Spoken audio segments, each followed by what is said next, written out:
சோழாவரம் அருகே சாலையில் நடந்து சென்ற மூதாட்டி மீது லாரி ஏறி உயிரிழந்த சம்பவம் அப்பகுதி மக்களிடையே பெரும் பரபரப்பை ஏற்படுத்தியுள்ளது. திருவள்ளூர் மாவட்டம் சோழாவரம் அடுத்த நெற்குன்றம் கிராமத்தில் லாரி ஒன்று ஓட்டுநரின் கட்டுப்பாட்டை இழந்து தாறுமாறாக ஓடி கடைக்குள் புகுந்தது. இதில் சாலையில் நடந்து சென்ற அதே கிராமத்தை சேர்ந்த சம்பூர்ணம் என்ற மூதாட்டி லாரியின் அடியில் சிக்கி பரிதாபமாக உயிரிழந்தார். மேலும் கடையின் சுவர் இடிந்து விழுந்ததில் கடை உரிமையாளர் குணா படுகாயமடைந்து அரசு மருத்துவமனையில் அனுமதிக்கப்பட்டுள்ளார். தகவலறிந்து சம்பவ இடத்திற்கு வந்த சோழாவரம் காவல்துறையினர் சடலத்தை கைப்பற்ற வந்தபோது கிராம மக்கள் எதிர்ப்பு தெரிவித்து போராட்டத்தில் ஈடுபட்டனர். கிராமத்திற்குள் அசுர வேகத்தில் கனரக வாகனங்கள் செல்வதாகவும் மதுபோதையில் ஓட்டுநர் லாரியை இயக்கியதே விபத்திற்கு காரணம் எனவும் கிராம மக்கள் புகார் தெரிவித்தனர். அதனைத் தொடர்ந்து அவர்களிடம் பேச்சுவார்த்தையில் ஈடுபட்ட காவல்துறையினர் உரிய நடவடிக்கை எடுப்பதாக கூறி சடலத்தை கைப்பற்றி பிரேத பரிசோதனைக்காக மருத்துவமனைக்கு அனுப்பி வைத்து விசாரணை மேற்கொண்டு வருகின்றனர்.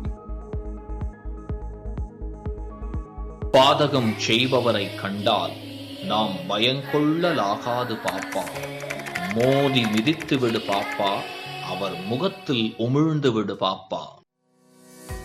அண்மை செய்திகளை உடனுக்குடன் தெரிந்து கொள்ள இணைந்திருங்கள் இயம்நாடு தொலைக்காட்சியுடன்.